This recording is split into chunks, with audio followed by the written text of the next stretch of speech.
যে আলোচনা করতে চাই সেই আলোচনা আসলে লজ্জায় ডোবায়। সেই আলোচনা আমাদের ইজ্জত কতটুকু রয়েছে সে ব্যাপারে প্রশ্ন জাগায়। একটা দল, যে দলটার নিজস্ব কোনো ক্রিকেটার নেই, যে দলটা বিভিন্ন জায়গা থেকে ধার করে ক্রিকেটারদের খেলায়, যেই দলের অবকাঠামো রয়েছে ক্রিকেট অবকাঠামো, সেখানটায় গিয়ে ভারত, পাকিস্তান, শ্রীলঙ্কা, বাংলাদেশ, আফগানিস্তানরা খেলে, তাদের কোনো খবর থাকে না। সেই ইউএইর সাথে যেই দল কিছুদিন আগে ক্রিকেটে সৌদি আরবিয়ার বিপক্ষে পরাজিত হয়েছে, সেই দল ইউএইর সাথে বাংলাদেশ ক্রিকেট দল, আমাদের বাঘেরা, পরাজিত হয়। ঠান্ডার দেশে গিয়ে আন্ডার পারফরমেন্স দেখায় আমার ফারুক আহমেদের প্রিয় দল।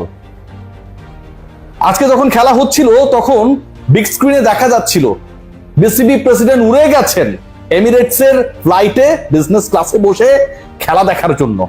কোথাও খেলা হলে তিনি মিস করেন না। সকল খেলা, মাঠের খেলা, মাঠের বাইরের খেলা, ক্লাবের খেলা খুব ভালো বোঝেন আমার প্রিয় ভাই। সেখানটায় তিনি গেছেন।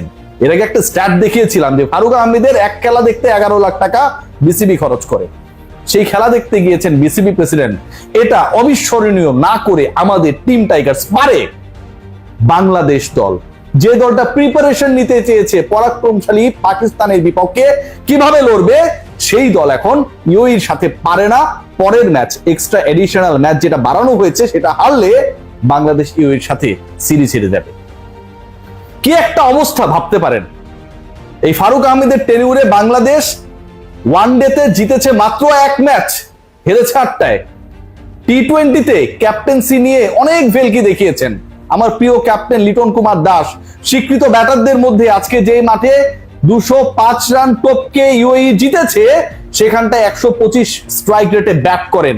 কতগুলো চান্সেস ক্রিয়েট হয়েছিল তিনি যখন ব্যাট করছিলেন, শুধুমাত্র ইনএক্সপেরিয়েন্স হওয়ার কারণে তিনি আরো আগে আউট হয়ে যেতেন বা আউট করতে পারতো ইউএই, সে ব্যাপারটা আমরা দেখেছি। আমরা খেয়াল করে দেখেন যে পারভেজ হোসেন ইমন, আমি অনেক জায়গায় ফোন টোন দিয়ে খোঁজ নেওয়ার চেষ্টা করলাম যে কি কারণে আগের ম্যাচে সেঞ্চুরিয়ান নেই। যে ছেলেটা 53 বলে 100 মারলো, যেই ছেলেটা 54 বলে 100 মেরে আউট হয়ে গেল, যেই ছেলেটা লাস্ট ম্যাচে ছক্কা মারার রেকর্ড করেছে বাংলাদেশিদের মধ্যে, যেই ছেলেটা 9 বছর 2 মাস পরে দ্বিতীয় বাংলাদেশি ক্রিকেটার হিসেবে আন্তর্জাতিক টি20তে শতক মারলো, সেই ইমনকে পরের ম্যাচে বসিয়ে দেওয়া হয়েছে।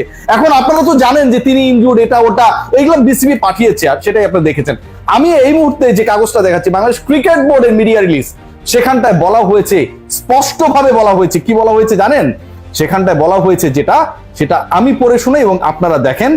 স্পষ্টভাবে বলা হয়েছে যে ইমন underwent a fitness test today and was declared available for selection.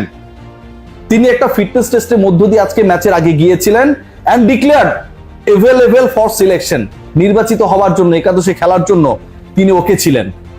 Bangladesh team management মনে করেছে ইমনকে খেলানোর দরকার নেই, আমি শান্তকে খেলাবো।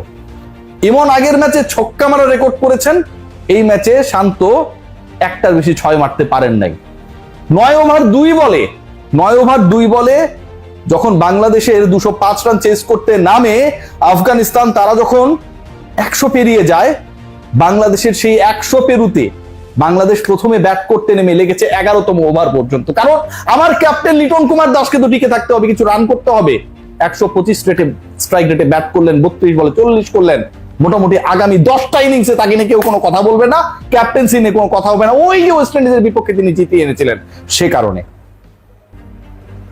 বাংলাদেশের ক্রিকেটার আজকে যেভাবে, যে জঘন্য পারফরমেন্স দেখিয়েছে, যেভাবে বাংলাদেশের হারার পেছনে অন্তত 2 জন pacer along with the captain বিশাল একটা রোল প্লে করেছেন, এর উত্তর কে দেবে? আমরা আজকে ওয়াসিম কিংবা আসিফ, এই ক্রিকেটাররা কতগুলো ম্যাচেস খেলেছে, হায়দার আলীরা কতগুলো ম্যাচেস খেলেছে। লাস্ট ওভারটা তানজিম সাকিব যেভাবে করেছেন, নো বল করছেন, ওয়াইড করছেন, কাছাকাছি স্ট্যাম্পে নন স্ট্রাইকিং প্রান্তে যে ব্যাটার রয়েছে তাকে হিট করে আউট করতে পারেন না। শরীফুল ইসলাম পুরো ম্যাচের সিনারিওটাই চেঞ্জ করে দিলেন। সে 7 বলে প্রয়োজন 17 রান, ওভার থ্রো করে 5 রান দিয়ে দিলেন, 6 বলে 12 ইকুয়েশনে চলে আসলো। তানজিম সাকিব করবেনটাই বার কি? এত ওভার এক্সাইটেড আমরা, একটা উইকেট পেয়ে গেলে আমরা বিশ্ব সেরা বোলার হয়ে যাই, গ্ল্যান ম্যাকগ্রা হয়ে যাই, আমরা মিচেল স্টার্ক হয়ে যাই, আমরা কাউকে গুনি না।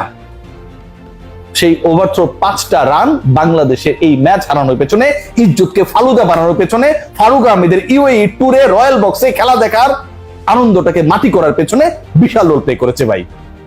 আজকে জিতা গেলে একটা ফেক কনফিডেন্স ক্রিয়েট হতো। আগের ম্যাচটাই বাংলাদেশ হারতে হারতে কিন্তু জিতেছে। আমি বলেছি, অনেকেই আমাকে গালিগালাজ করেছেন, আপনারা যারা খেলাটা দেখেছে তারা কিন্তু আসলে সিচুয়েশনটা দেখেছে যে বাংলাদেশ কোন সিচুয়েশনে ছিল, শুধুমাত্র এক্সপেরিয়েন্সের জন্য বেঁচে গেছে। আজকে কি হলো?